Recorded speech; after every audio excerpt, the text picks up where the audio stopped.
do in the morning every day. What do? Pledge of Allegiance. I'm going to turn around. Are you ready? I pledge allegiance to the flag of the United States of America and to the republic for which it stands, one nation, under God, indivisible, with liberty and justice for all. We don't do the other one. You were ready. But I knew you were ready, and I'm embarrassed to say we didn't do it. I don't know. Yes.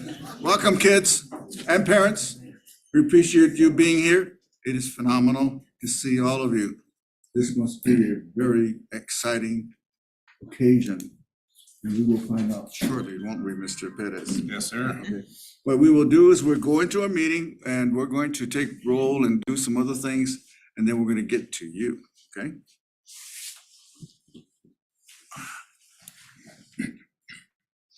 Meeting was called to order at 5:33. Roll call, please. Emily Hunt Daly. Here. Robert Hayes. Here.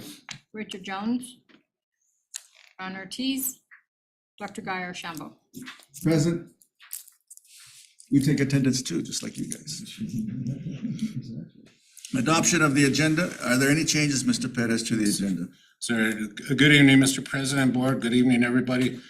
There are no changes to the agenda. I recommend that we adopt the agenda as presented. Is there a motion to that effect? So moved. So moved by Emily Hunt Daly to approve the agenda as presented. Is there a second? Second. Seconded by Bob Hayes to approve the agenda as presented.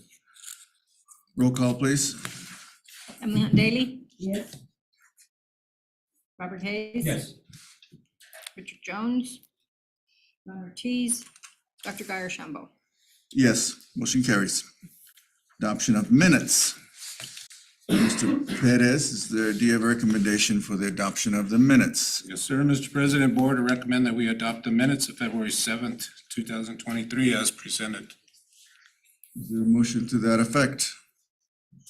So moved. So moved. I second. And so moved by Bob Hayes and seconded by Emily Hunt Daly to approve the minutes as presented. Roll call, please. Emily Hunt Daly. Yes. Robert Hayes. Yes. Richard Jones. Ron Ortiz. Dr. Guy Archambault. Yes, motion carries. Mr. Perez, recognitions. Yes, sir, Mr. President, Board, it's always with great pleasure that we honor our students and those that are experiencing some good success in school. So it's an exciting evening for us, as it is for you. First, start off with our Quiz Bee champs, and I think we'll have somebody to talk a little bit about the Quiz Bee event and our winners therein. Come on. Come on up front. Tag your in. Don't be scared.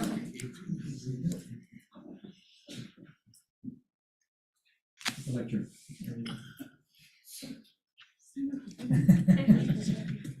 Okay. Good afternoon. So the students who won the recently concluded district-wide search for science resorts, the Science Quiz Bee, they're not here because they have they need to attend their sporting events and practices, but I'm here to represent them.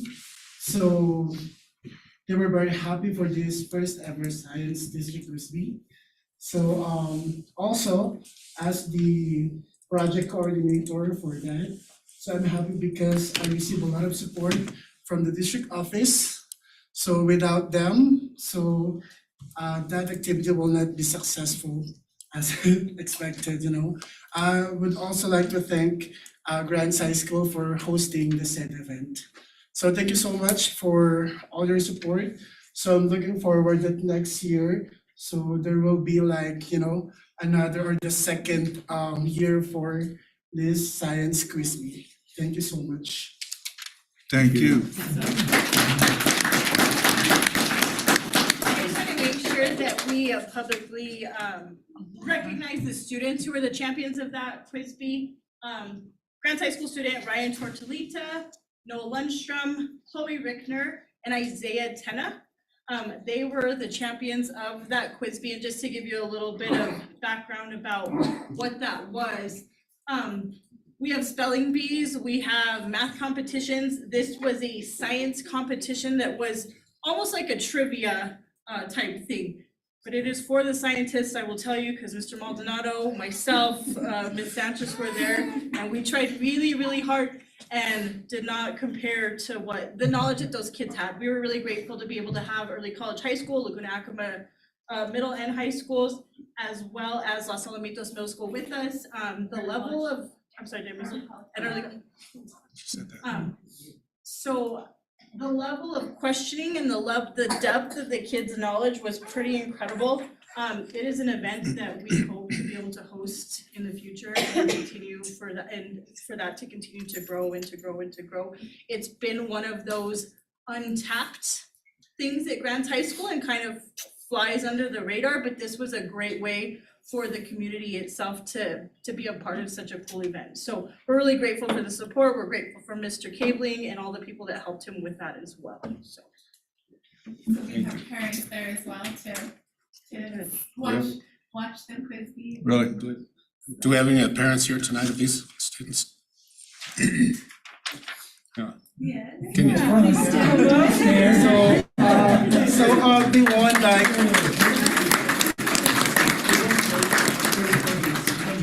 I don't know this guy, but. yeah, so this is, what's your name again? Johan Luis Cornejo, the son of Mr. Cornejo. So he's from Los Alamitos, and his team won the 3rd place for the quiz bee. Yeah, so again from the middle school. So the parents were very proud of his accomplishment. So congratulations, parents, and Who were the other? So our first place team was from Grants High School. They were also the winners of the math quiz bee earlier. Our second place team was from Grants High School. Our third place team from Laguna was Acoma. from Laguna Acoma. Did I mix those up? And then this was our fourth place, our third runner-up, and this was from Los Alamitos Middle School. So they competed with the high school students and won. Really? How many teams did you have? 14 teams. 14. Wow, excellent. I'm disappointed with myself. I wasn't able to attend, but I had a medical appointment at that time, and my doctor would not have been happy me going to, I would have been happy to see this. This is great. Science is fantastic. And I'm glad you guys really developed this. It's an experiment, and it sounds like it could be something that we want to do in the years to come. And we appreciate your efforts, both of you, in carrying this off. And what did you guys do? Reina, were you participating or what? I was a judge. You were a judge? Yeah, and Dr. Dalton too. Dr. Martin was a judge, and Mr. Alexander, and then 2 of the other science teachers. So you actually know science stuff? So I tried. I didn't know all the answers, but thank goodness I had that answer sheet right there. It's harder than a regular spelling bee then, It's huh? been a long time since I've been in chemistry, I'll tell you. Oh, I'm telling you, must have been. Amazing. And with my high school biology teacher sitting right next to me as Oh, another judge. sweating that was bullets, yeah. Pressure, yes. Amazing. Okay, thank you so Thank you, much. guys. Really appreciate it, okay? Thank you.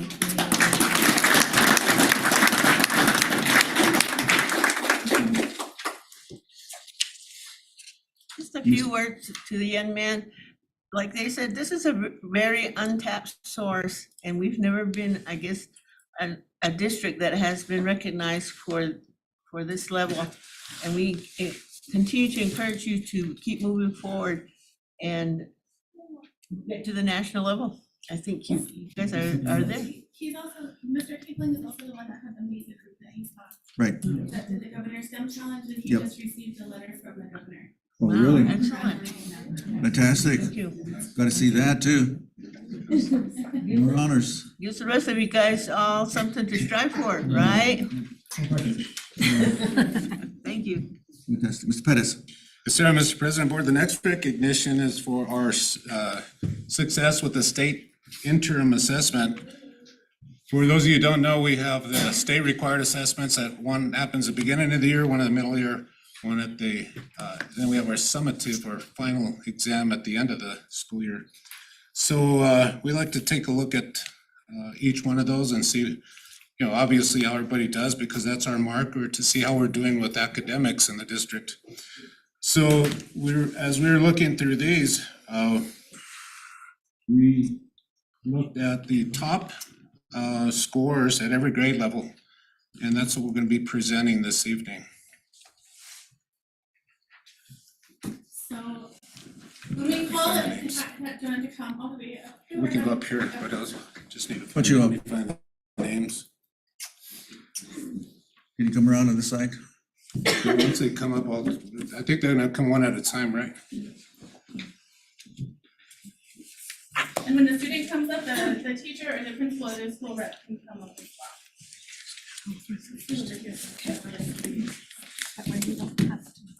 For third grade English language arts and third grade math, top score was from Mesa View Elementary, Alice Faye.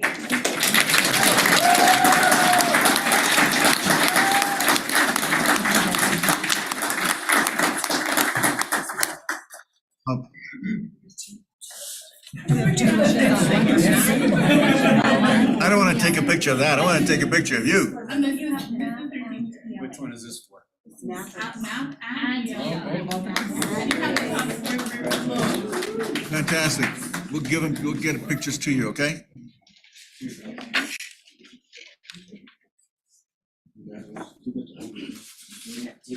There we go. One more time. There's an eighth grade one. We'll just put them together.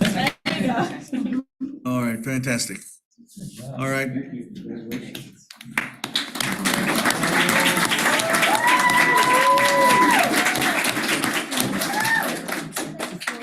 For fourth grade ELA, we have a student from Blue Water Elementary, Brenna Rowe.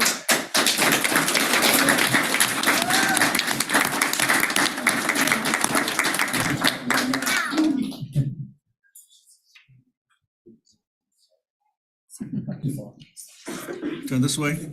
Put it down a little bit so we can see your face. Ah, that's better. You got it. Thank you very much. Beautiful.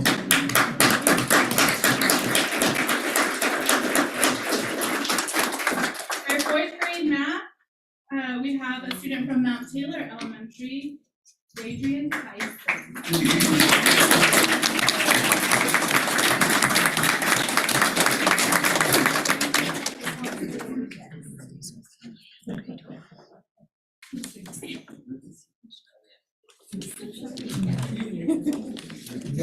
That's it. Ready. Okay, scoot aside. Hold on. This way.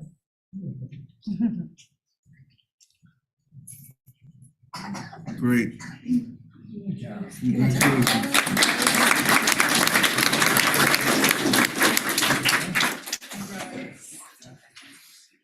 Good job. So for fifth grade ELA, we had a tie, an exact tie. And so we're gonna call them both up and then we'll take pictures separately. So they are both from Mesa View Elementary. We have Armando Martinez.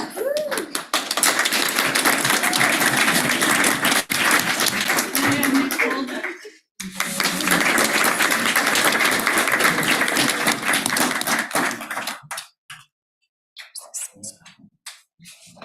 This way. Feel free. We'll take one and then we'll take the Stay other, there. okay? Yeah, one at a time. Smile. Super. Fantastic.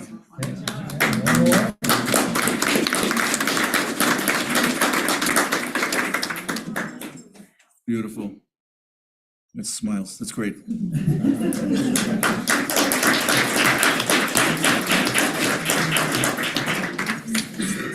fifth grade math, we have a student from Mount Taylor Elementary, Jaden Saltclough.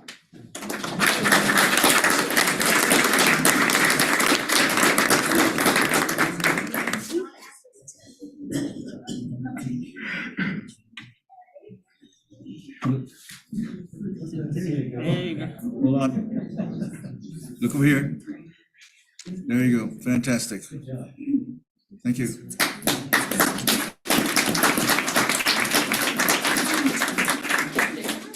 For sixth grade ELA, I do not think she was able to attend tonight, but a student from Mount Taylor Elementary, Ximena Solis. You remember her though from the last board meeting because she was also our spelling teacher. We will get her, actually, Miss Marmy, can you come and get her certificate? Thank you. For sixth grade math, we have a student from Cubero Elementary, Marshall Perez.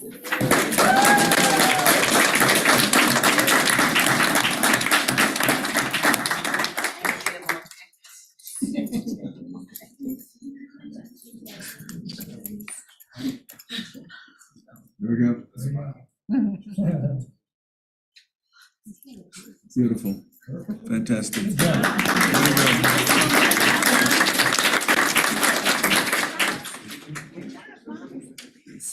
For seventh grade ELA, we have a student from Los Alamitos Middle School, Paxton Colburn.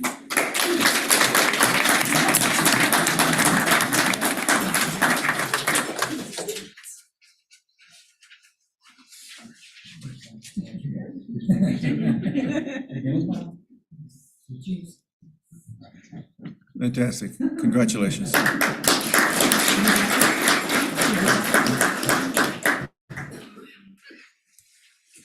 For seventh grade math, we had another tie. So we have Braden Grover from Los Alamitos Middle School and Paxton Colburn.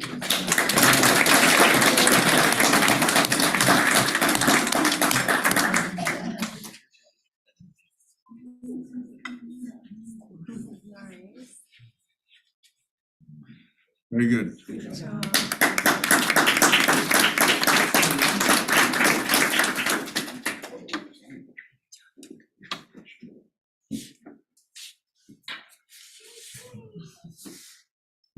Great.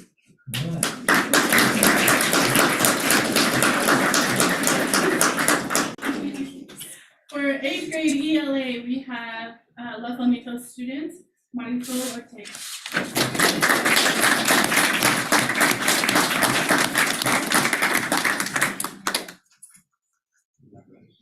Wait. Weird. Yeah. Okay, we gotta have a good smile. That's right, that's better. Okay. All right.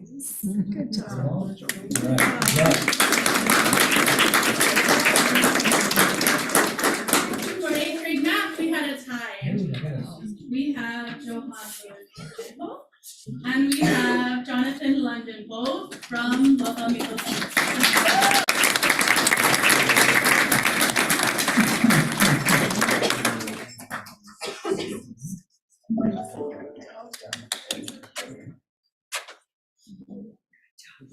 Fantastic. Thank you very much. Beautiful.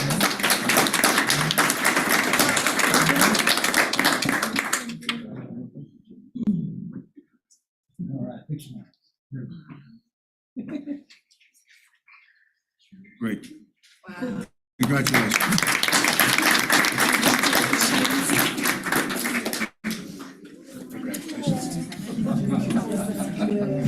It's a classic.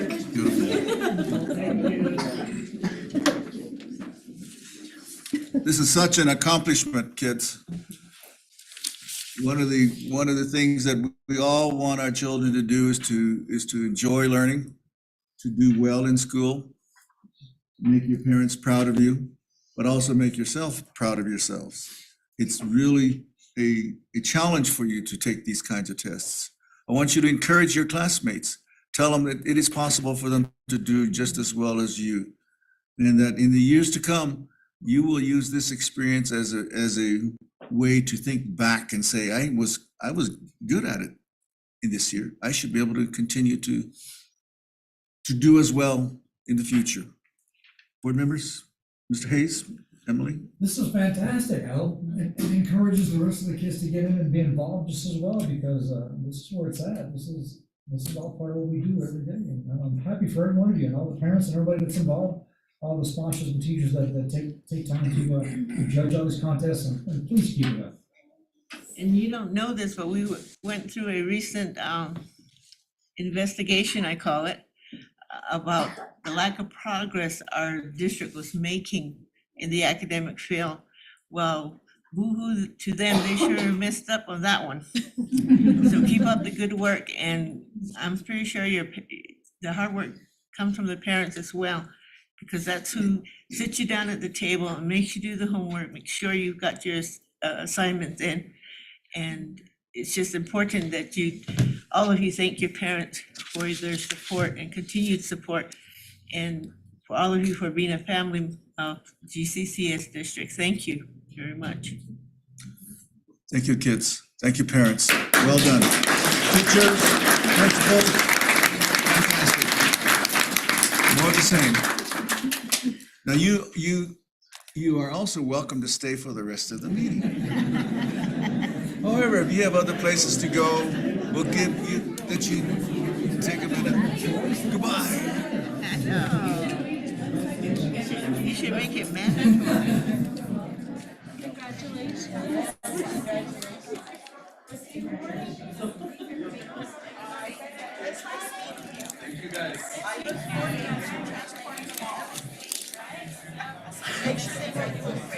Here, turn off your phone.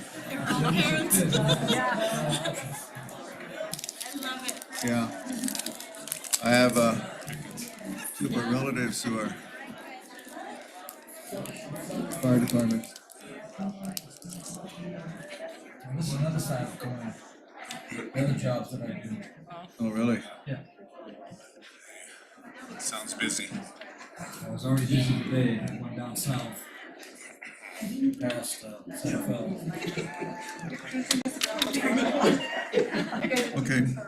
No, he is over there. It's gonna take you guys for a ride. Ready? We'll do it. Let's do it. Okay. Mr. Pettis, let's continue on with the meeting with something exciting like activity buses. Yes, sir. President Board, long time coming. But I am happy to inform you that our buses are here. Some of you may have seen them already. Very excited. I know the students are excited about it. Big investment. I have to say for the record, and because we appreciate, one of the buses came from the direct appropriations from our local legislators. That time, Mr. Harry Garcia was very much behind making sure we got the money to purchase one of the buses, as well as Alicia Cohn, who's no longer in office. But those two did contribute to one of the buses. The second bus we purchased through other means, but we were able to purchase two buses for both high schools. And we're so excited to show you that we brought one out to the parking lot. So that's why we put a few minutes recess on here so we can go take a walk and look inside of the buses at least. Great. 15-minute recess. I want to get behind the wheel. I want to sit in the back. Longer than 50 minutes, Mr. President. There's a recess for 15 or so. Yeah, license first, where you get behind the wheel.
for this presentation. First presentation is a regulation to go right along with the gifted and talented policy, IHBB 1-2450. And this is a, am I in the right place? Yes. Okay, so this is a regulation that gives more specifics on the policy, because we do have a gifted and talented policy, but we don't have any how-tos or guidelines or, you know, more specifics on how to actually apply the policy in ways that we agree with. So we have done a lot of work on the screening, identification as you receive your assessment, placement, and services through a gifted IEP. So with that, I'll turn it over to Lisa and/or Reina. Good evening, Board President, members of the board, Mr. Pettis, community members. As Mr. Pettis has mentioned, we are attaching this regulation to our existing policy for gifted identification. And in your packet, it did show the regulation. I'm sure you had the packet, and it has how the referral process starts.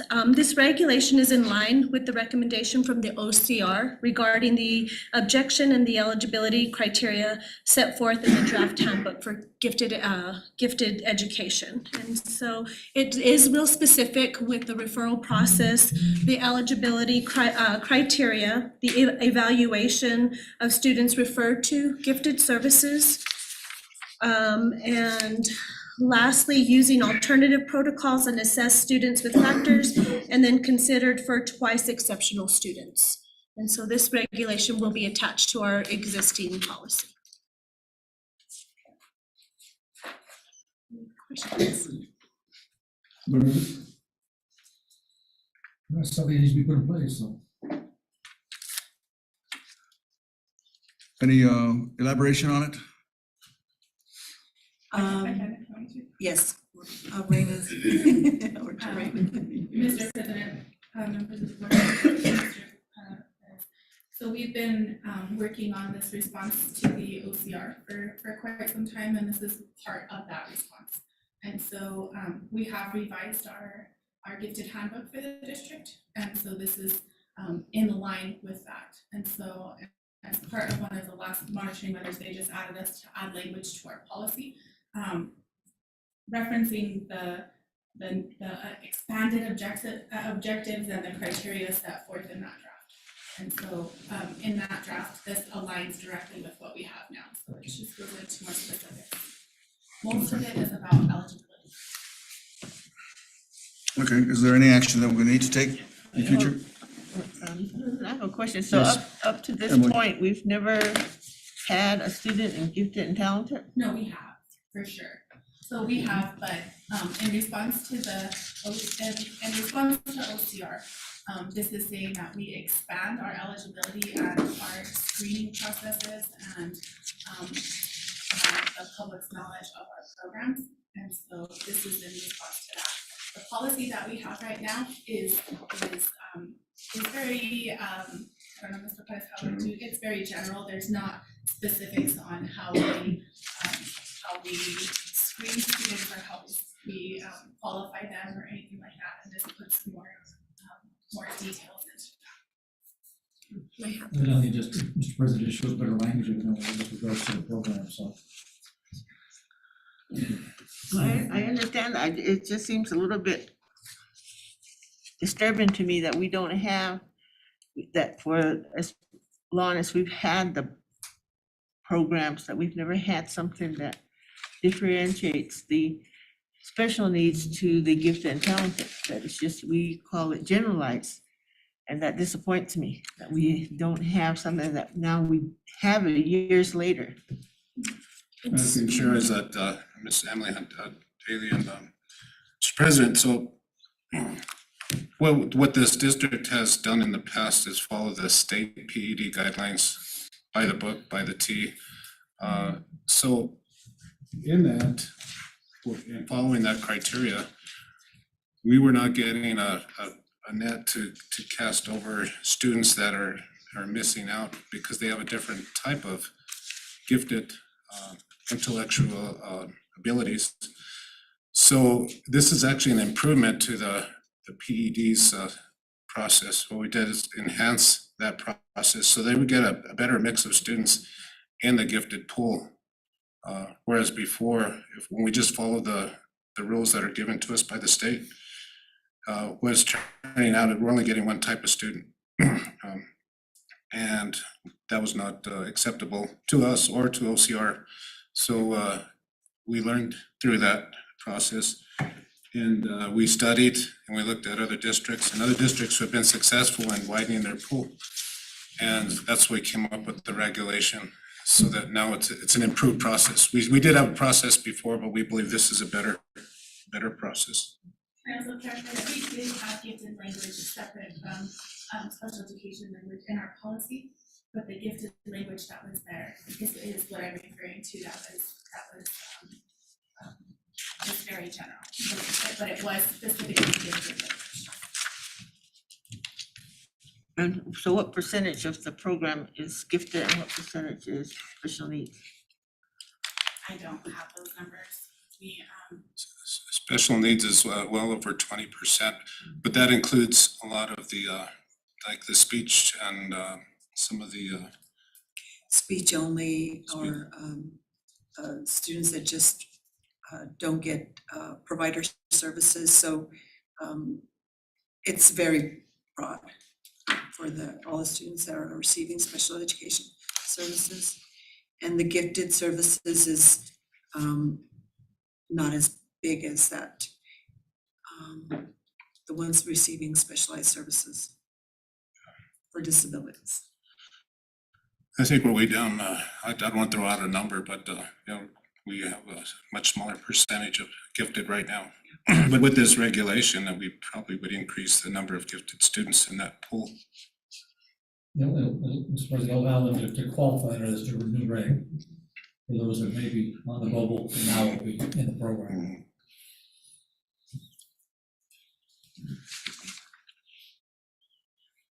Typically, there was an assessment, a norm reference test that was used to screen. So those like these darlings who were here would qualify probably. Right. But that was only one test that they took. So what I understand is that this is to enable us to not filter out students who deserve to be considered in this category. And because not all students are able to demonstrate their uniqueness based upon paper and pencil test. That's my understanding. Also, it looks like we're using alternative protocols, and that's what we're getting to, is those students who may be able to demonstrate their unique abilities through other means, then we should use other approaches to do that. That's what I get from here. So like collection of their student work, is that what I get? Audiovisual tapes, judgment of work by qualified individuals, interviews, observations. And I'm trying to look at the last page or two that in the end, it says, the final page says determination. And it says, in alignment with state regulations, parents of students who have been administered a full and individual gifted evaluation will be formally and promptly notified of results and their child's eligibility. So there is a gifted evaluation, sort of a portfolio of the student that represents their eligibility and through whatever means available. Are there any timelines that we're going to be considering? Do we do this at the beginning of the year? Do we do this, is it going to be whenever a referral is made or recommendation is made? So we're gonna have times of the year when we have that we have screeners that are universal screeners, so for a whole grade level at a time. And then we'll also use other assessments as a means of universal screeners. So one in the second grade, and then the state assessment is also a means of a universal screener at the end of the year for third through eighth grade. And so we will take recommendations or referrals from parents, from teachers, from others as well. And so there's a lot more factors that we're considering. It's not where it used to be just a IQ screener to get them in to be tested further. There's a lot more that goes into it now. And so a lot more consideration. Okay. What I would recommend exploring is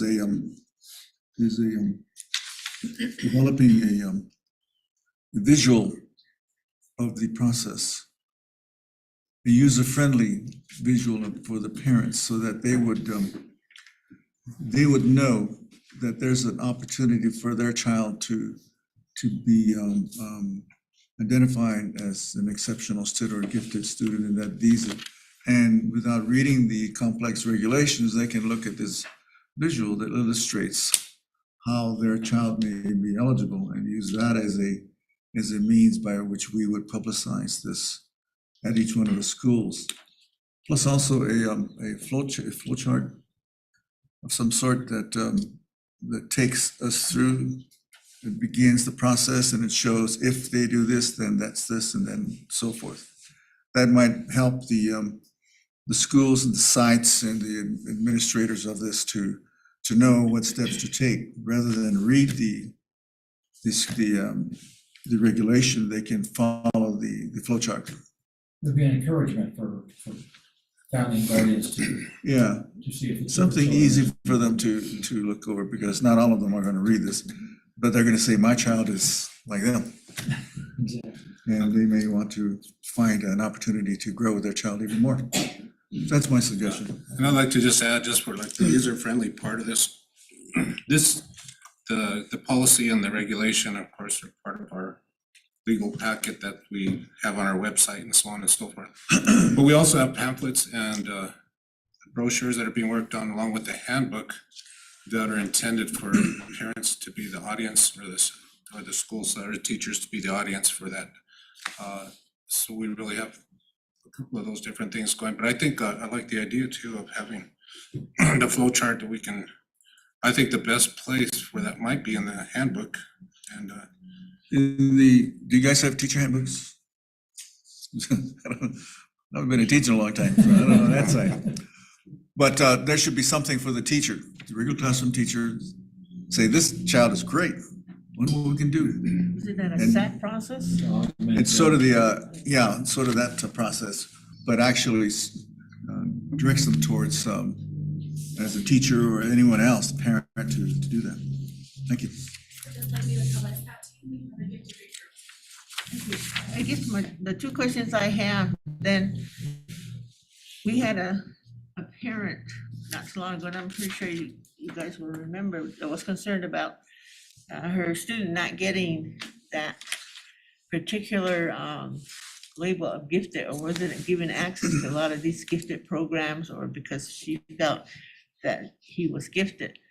And so there wasn't really anything that we had that could convince her. Yes, we considered him, and it just wasn't in the wording. So now all the ones that we've recognized as gifted or somehow gifted, are we going to put them through the screening process to make sure that they fit the criteria for the policy that we have now established? And it's what would happen if perchance a student that originally was thought of as gifted is now no longer meets the criteria? What are we going to do then?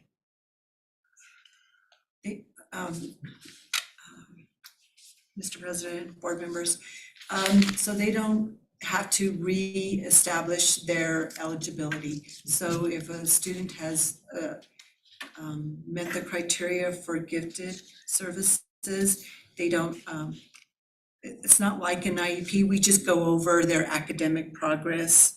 So it's not like they exit out of it. It's just a matter of, are we providing the proper academic supports to meet their needs? And that's in our policy to be able to show that we are meeting their needs, if the I don't language know is if strong It's actually enough. stated, but we can probably make sure we have that stated. We need to make sure the language is strong enough so that we can answer any discrepancies that might come up in the future, because it is a new policy, and it's got new language. And there's always somebody that's going to test that language and take it to the point where we gotta make sure we have the answers to it. Well, Mr. President, all I can say is that I hope this is a dynamic document that's Yeah, being me added too. as we go along, because we know things change in a Oh, heartbeat yeah. everywhere. Absolutely. So stuff is not cast in stone, but it's a dynamic document that can always be corrected, fixed, and adjusted as we go along. That's a good point, Mr. Hayes, Mr. President. As most of our regulations, if you look through our policies, you'll find that a lot of the forms and processes could use some improvement, updating, so Well, they do change. there are 89 school districts. Majority of them use the association, NMSBA's association policy service. And so there's quite a bit of uniformity between districts on these things. Therefore, we are in a position to develop ours even further, Sure. so that, so we don't have to just stick with whatever everyone else is doing. It's not a cookie cutter. Yeah. No. type of Right. thing. And And these it are, shouldn't be. this is a regulation. That means we adopted the policy. We then have the administration create the regulation. That's what they've done. The second part one was the screening process. Part two, screening and determination of eligibility. That's what the regulation is.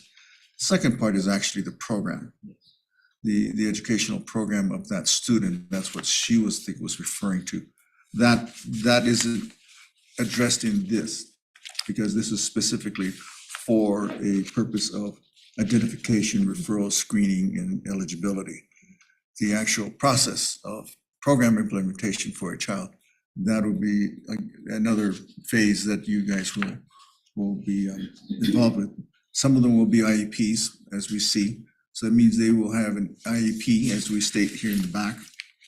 And what I think, what member Adeli is saying is that once we've identified them, what do we do with them? What is their instructional program? And so that's the exciting part. It's now, what are the great things we're going to do for that child? And that we leave that up to you to further development. And we have to make sure that we have that explanation for these parents. I'll go to a personal one. My daughter was screened for gifted and talent, and she was approved. And I thought it was because of her musical talent, because she played the clarinet. And she was viewed for critical thinking. And I'm like, what in the world is critical thinking? She can't even get up and make her bed, but she's gifted in critical thinking. So that kind of personally raised questions, this was years ago, for me. And I thought, well, what kind of program do you give a girl that's a student that's gifted in critical thinking? And they couldn't answer me. And so this is the reason why I think that we have to be very tedious about what we're doing when we make policy changes like this, to ensure that we're steering the student in the right path, always, and that they get the best, we get the best out of them in this program here. Thank you. Thank you. This is our proposal. This is a proposal to the OCR for a change that they asked for. And so this is what we're proposing to them. So we send this in our handbook. Yes. And I'd just like to add that, it's a good concern. All of our students are gifted in different areas in different ways, as you point out. There is really not a program for each of those students. What happens is in the IEP, the IEP team meets together, the people around the table put their heads together and decide what is the best thing we can do for this child with these specific abilities. And then it evolves from there. So we really don't, as a minister, make that academic direction. We don't give specifically what's going to happen to every child, but it grows from the team up, from the IEP team. Okay. Can I ask this one more? We also doubled, we had one teacher last year from 32 students. This year we have 2. So we increased that, and then we also budgeted quite a bit. Well, that, we can look at that in our budget for the coming year, okay? Mr. Pettis? Yes, sir. Next up. Thank you. Well, President, board members, it's to celebrate another success here with the student. And the first action item is consideration and approval for a Grants High School student to graduate early. And I do recommend that we approve this action item. Oh, I was wondering why a young teenager was still here. I could not imagine, and I just realized there has to be a reason. Good evening, Mr. President, board members, Mr. Pettis, and directors. I would like to take this opportunity to request formally permission for Grants High School student Torrance Baca to graduate early. Now, Torrance has been also kind of like the student last board meeting last month. She's been part of our Edgenuity program for some time now. She has really hunkered down and decided to get going. When she finishes a class, we've given her more. She has successfully completed all of her credits to be able to graduate. She is a cohort 2023, so her regular graduation date would be in May, but she has completed her credits. And in order to not show any state discrepancies on reporting, we can't hold on to her much longer. She has no interest in taking extra classes at this point, even though we tried really hard to talk her into that. She has successfully completed all of those necessary credits for graduation, and we are requesting that she graduate early. She'll still walk and participate in commencement ceremonies with her cohort, but as far as the legality of the paperwork, we need her to be done. Because she is. I actually had the opportunity of working with Torrance when she was in kindergarten at San Rafael. So I have had an opportunity to watch that progression from kindergarten when she was a little itty bitty to now her senior year. So it is my recommendation that we request that she graduate early. Her name again? What is your name again? Torrance Baca? Torrance Baca. Is anybody here that represents your family? Your mom? Mom, you need to, we need to approve you too. So- You're not getting away, Daddy. Do you have plans for the next couple of months that you won't be in school? Say yes. Yes. No, you know, Yeah. just say yes, I have plans. See, there you go. Okay, well, we congratulate you and it's TOR. ENCE. And you got the, yeah. Is there a motion of approval? So moved. Oh, I'm still saying. Grants High School student Torrance Baca to graduate early So from moved. Grants School District. Is there a motion? Moved. Emily Hunt Daly made a motion. Is there a second? Got to. So proud to. Approval for Grants High School student to graduate early, and the mom's name is? Lori Martinez. And Lori Martinez is hereby witnessing such. Is there a motion? Roll call. Emily Hunt Daly, Yes. Robert Hayes, My pleasure, yes. Dr. Guy Rochambeau. Yes. Ta-da. Congratulations. Thank you guys very much. Thank you. Thank you Appreciate your for waiting. All your hard work. Thank you guys. Thank you. You can stay. Just plans now.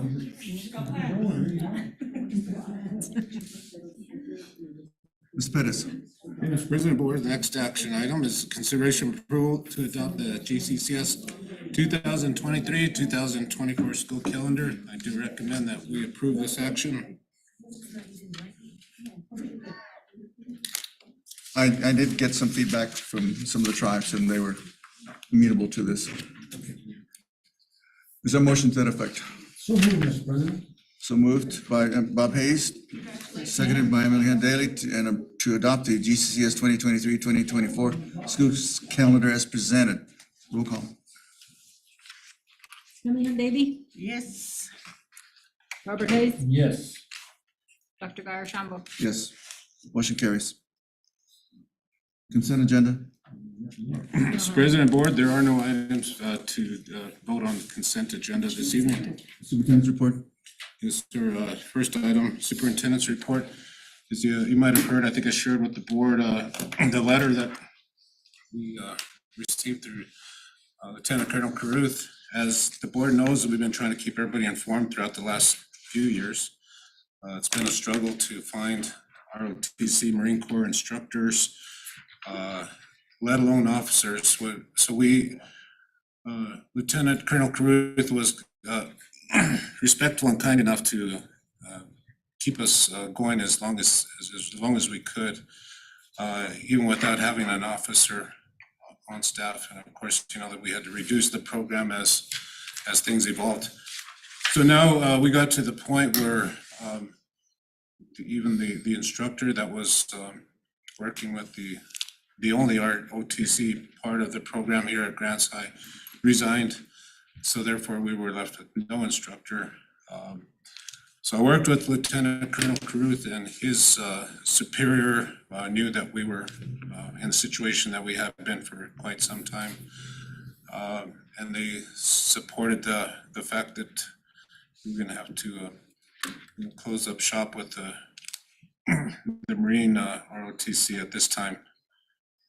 Now, to give it some perspective, I believe that we're not the only district in the Southwest, or I don't know about the rest of the country, but I know at least in our general area that it's a situation where the instructors and those they're having those kind of program challenges across many other states. So anyway, I just felt we did respect all of the good work that especially Gunny Garcia and the success he's had throughout the years that he did for the program. We know a lot of people put out their best foot forward to help the district in finding instructors, and we spent a really good chunk of resources in advertising and recruiting and things like that to see if we couldn't find any. Mind you, at one point we did have a few recorded into the program. We had one that was hired from, I think, Florida, another was hired from Arizona. And with each of those, they changed their mind after we had already offered them the position. We had one that was hired for a few weeks and then unfortunately left, and that lady passed away.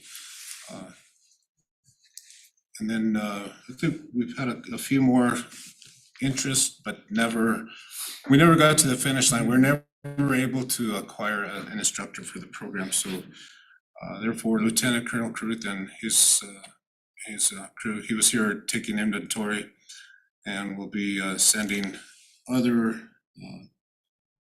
folks to come and collect all of the equipment that we have locked up here at the high school. Okay, thank you. Would you be brief on the legislative update? On the legislative update, we have several bills. I don't know how closely anybody has been By tomorrow, it'll be different. watching it. It'll change. I can just tell you, I've got, I've got a list, and I'm not gonna go through this entire list, but some of the big ones that are coming through as far as education, the number of hours that for a school year, we talked a little bit about that, 1140. It's not gonna make a whole lot of change for some of our schools, but I know that that's in process and it's on its way to a due pass. Another one that's of interest is the minimum salary wage for EAs, and that looks like that's gonna go through. And if that does happen, then it will we support that, but it will be a some budgetary work that we'll have to do to make sure that we can maintain that. The other one is should be a big interest to the board is the one that's about board, all about board authorization, about boards Campaign. occupations campaign, and then there's a proposal for the PED to have some authority to remove board members. So keeping an eye on that one. It's interesting because Nepotism too, right? nepotism, and I think some of the other things that I think the board already has in place to some degree, but there's more to that. We watched the bill, our friend who's worked with you all, Ramon Montano, was testifying against that bill this Saturday. I don't know where that one's gonna land. I don't know if you heard anything different. But those are the ones that I thought I've been looking at more specifically. And I know that Steve looks at the finance side Yeah. of things. So there are three that we need to watch closely. One of them is the impact money. There's one, House Bill 102, which calls for school districts to pay 100% of the first $10,000 in contributions for insurance costs for all employees. And then 60% at least those greater than $10,000. So that would be a significant change there in terms of what the contribution is. The other one that we want to look at is House Bill 36, which is a minimum of 80% of the expense for medical insurance. We already do that, so that's not going to impact us much. House Bill 30, this is one that involves HVAC for all of the buildings and all of the areas, requires the district to do an assessment within certain intervals of the HVAC to test the filters, the efficiency of the filters, to replace them at certain points, and to make sure that they have the highest level of filtration in all schools regardless of age. The big issue that comes up with this, is the cost of all doing that.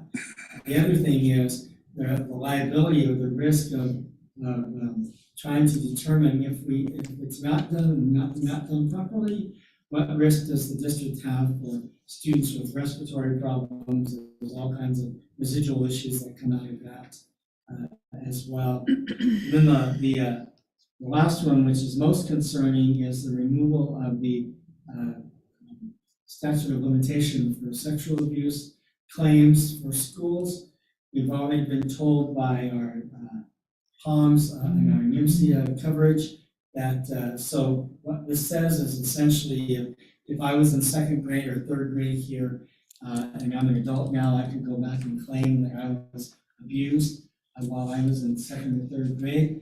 And there was no way for the district to either keep records on that, or maybe the accused is not even living, whatever, but we've already been told by our insurance provider they will not cover those claims.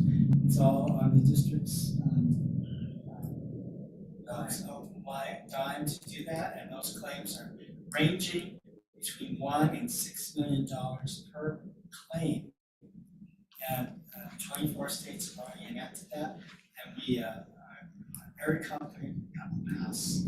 So that's the district that aggressive. Sure, there's no way to get the coverage for that. No, what the UMCA told us this weekend or last week was that no defense attorney will touch it because there's no way to do those cases. So they're not going to cover it, and you can't go out and get additional coverage because it's just a given that they're going to win those claims. Those are some that we're watching that are very close. And there's others, and I'm happy to give you a written report as time goes on, probably in the next couple of weeks, things that are going to be of impact to the state. Financing, 4 to 5% increase for all employees across the board. So that's another big one. Of course, Mr. Perez mentioned the extension of the hours and also the extending the contract. All right, Should go for real. thank you.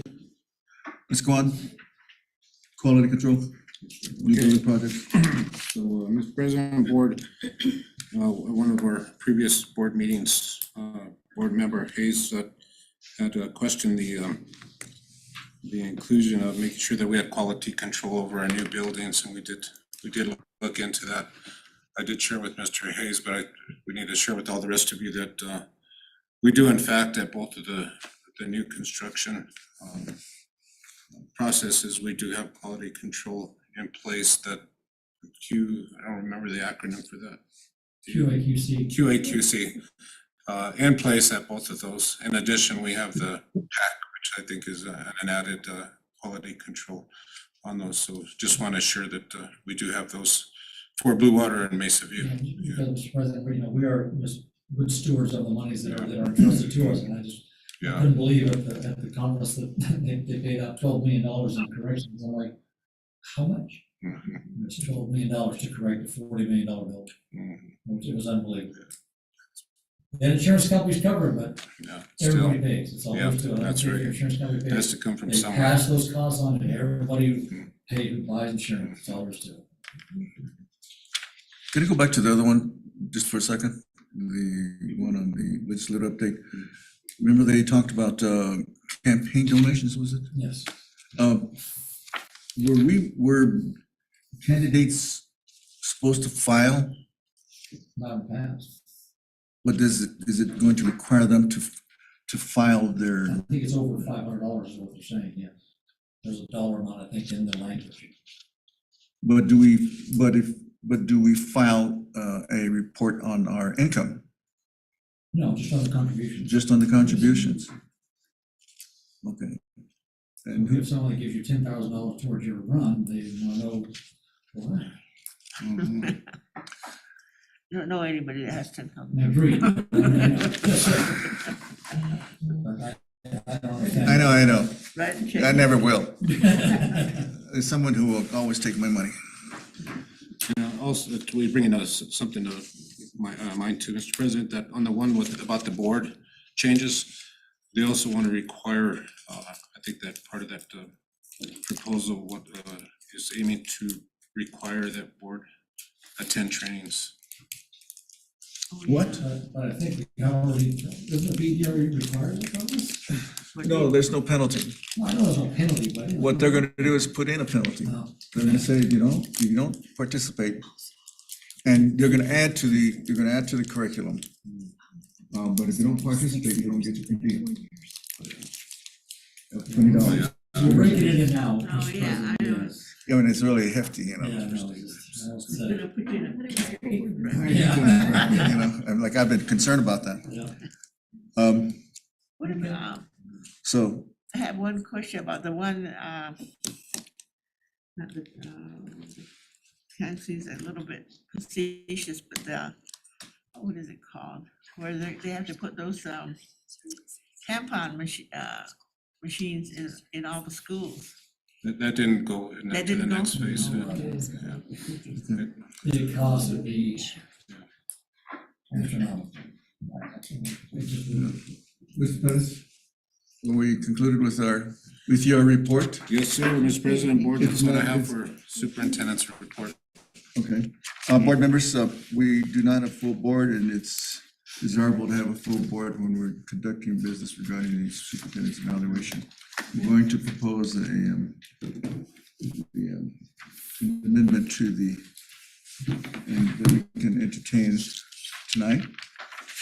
A move to amend the agenda to remove the closed session that is in need of a full board. So motion, is there, So moved. so moved by Board Member Hayes. Is there a second?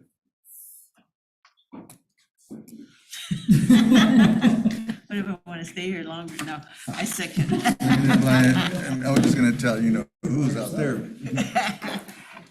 Okay, the motion has been made and seconded. Roll call. Emily Daily, Yes, Robert Hayes, Yes. Dr. Guyer Shambo, Yes. Motion carries. Can you put yes under duress? No. Under duress. Okay. Me over here. Announcements, you see the announcements. Spring break is in March, et cetera. If any agenda items, let me know. Motion to adjourn. Hold on, Mr. President. I was hoping that we had more people here, because as Jennifer can attest, I've been collecting cartridges Oh. through a fundraiser, which is what is in this box, for 18 years. And I just want to encourage the groups, the schools, the parents, teachers associations, the what have yous. It has a dual purpose. The company, which is thefundingfactory.com, will take all of the cartridges that, you know, within reason, that we use. We go through thousands of these, and they will send you money. And all you do is you just find a box, and they'll send you a label. And Jen, the last number I think we had at least do when Cindy was there, and I'm still doing this now, after she's gone, is about $4,000 for just a little bit of housekeeping, what have you. I tell people to partner with the DA's office, the hospitals, the schools themselves. They will send you a little box and say, put these in there. And I put a little number on here somewhere. 275. This is my 275th box I've sent. So this is a dual purpose. They'll send you a check with money, and they will recycle these. They don't throw them away. Just an idea out there for everybody, because we're all scrapped for money. And I've learned that there's no money involved with regards to fundraisers now, right? You can't take money and go buy something at school. You have to go online and all this good stuff, right? Which I agree with. Cash, money, cash. And they will send a check to your organization. And that's all there is to it. And like I said, Jennifer is a perfect example of Mason Youth that I've been doing it for them for decades. And I just encourage you said Blue Water's doing it? I think that's fantastic. I didn't know. I thought that's great. You know, and you just partner with all the casinos, in fact, with St. Joseph's, I'm trying to get them on board to go to the casinos and say, someone collect all these and we'll just box them up. And they do it for free. It just takes a little bit of initiative, a little bit of time. Lots of time. You know, lots of money, but lots of time. Mr. President, thank you for that few minutes. Not mine. I've got a few, we can donate. Well, you know what? Mr. And Perez? you bring it on, I will. It's in your ball court. And Steve, there's a big moneymaker for you, Yeah. you know, big bucks No, to they cover don't- insurance, They will have to get a different liabilities. line item for it to go into so that. He'll we're not- find a line out. He'll Well, make there is one a line out there already for school. He'll make one out for us. It's already there. Adjournment, So moved. so moved by the ever creative Mr. Lopez. I'm just getting started, Mr. President, don't worry. Seconded by Emily Hunt Daly to adjourn the meeting. Roll call. Daly, Yes. Robert Hill, Don't leave yet, I know you're Yes. leaving. Dr. Gyro Shambo. Yes, motion carries. I thought you were already walking out. Okay, She's leaving here. meeting adjourned at 6:50. Right? Yes. Thank you, all of you. Thank you for staying. Yeah, you can stay.